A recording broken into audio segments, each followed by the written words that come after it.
आज हम बात करेंगे ऐसे फंड के बारे में जिसने अपने इन्फो के दौरान 1678 करोड़ का फंड कलेक्शन किया और वो भी मात्र 14 दिनों में। और ये फंड के जो इसका जो इंडेक्स का रिटर्न है एक साल का 206% का है,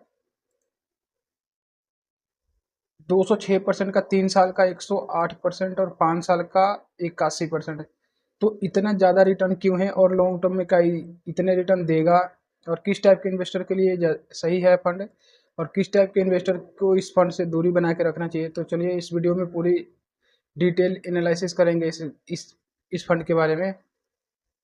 चलिए वीडियो शुरू करते हैं। वीडियो शुरू करने से पहले आपसे एक छोटी सी रिक्वेस्ट है, चैनल पर पहली बार आए तो चैनल को सब्सक्राइब कर दें, वीडियो को लाइक शेयर जरूर कर दें। तो हम बात कर रहे हैं Motilal Oswal defence index fund के बारे में जिसने अपने एनएफओ के दौरान 1678 करोड़ का कलेक्शन किया। ये इक्विटी का सबसे बड़ा कलेक्शन है जो कि अपने एनएफओ के दौरान इतना कोई फंड कलेक्शन किया। ऐसा क्यों किया? क्योंकि रिटर्न के पीछे रिटेल इन्वेस्टर ने इतना ज़्यादा भागते हैं।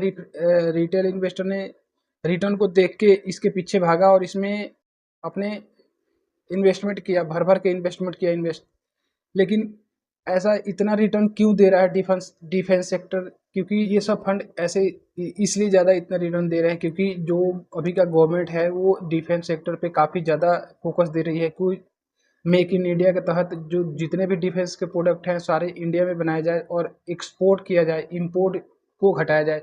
अगर एक्सपोर्ट की बात करें तो जो डिफेंस सेक्टर में एक्सपोर्ट की बात करें तो 334% के ग्रोथ देखी गई है। जो एक्सपोर्ट एक्सपोर्ट और इम्पोर्ट 70 और ये पूरा कम किया जाए, जितना कम हो सकता है उतना कम किया जाए और इम्पोर्ट सॉरी आने वाले टाइम पे इंपोर्ट को कम किया जाए और एक्सपोर्ट को ज़्यादा किया जाए।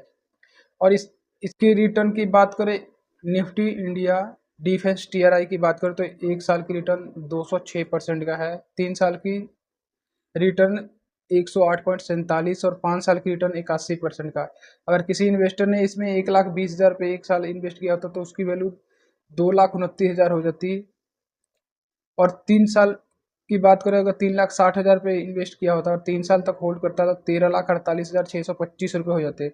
और 5 साल तक 6 लाख रुपये इन्वेस्ट करके 5 साल तक छोड़ देता तो उसकी वैल्यू 38,13,093 रुपये हो जाती। क्योंकि डिफेंस सेक्टर के काफ़ी स्टॉक ज़्यादा रिटर्न दिए हैं, काफ़ी टाइम से अच्छा रिटर्न निकाल के दे रहे हैं। लॉन्ग टर्म में ऐसा रिटर्न दें इसकी कोई गारंटी नहीं है क्योंकि पहले से भी इनमें जो भी होल्डिंग है और जो टॉप होल्डिंग की बात करो तो जो भी डिफेंस के कंपनियां हैं वो ओवर वैल्यूएड हो गई हैं। तो आने वाले टाइम में इसमें गिरावट हो सकता है क्योंकि ये सेक्टर और थीमेटिक फंड है। क्योंकि अभी रैली चली हुई है जो रिटर्न आपको दबा के निकाल के दे रहा है। आने वाले टाइम में हो सकता है कि अगर जब गिरावट हो तो इतना ही गिरावट होगा क्योंकि सेक्टर और थीमेटिक फंड ऐसे होते हैं कि अगर रिटर्न निकाल के देंगे तो 200% 100% दे देंगे।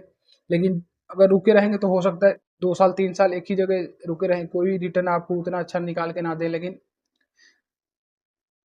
हो सकता है फ्यूचर में जो अगर यही गवर्नमेंट है और गवर्नमेंट का पॉलिसी यही रहा तो हो सकता है आने वाले टाइम में आपको ऐसा ही रिटर्न निकाल के दे सकता है। तो आप अपना रिस्क को समझ के और आप इस फंड में इन्वेस्ट कर सकते हैं। क्योंकि सेक्टर और थीमेटिक फंड अगर बात करें तो इक्विटी के सबसे ज़्यादा हाईएस्ट रिस्क कैटेगरी में आते हैं।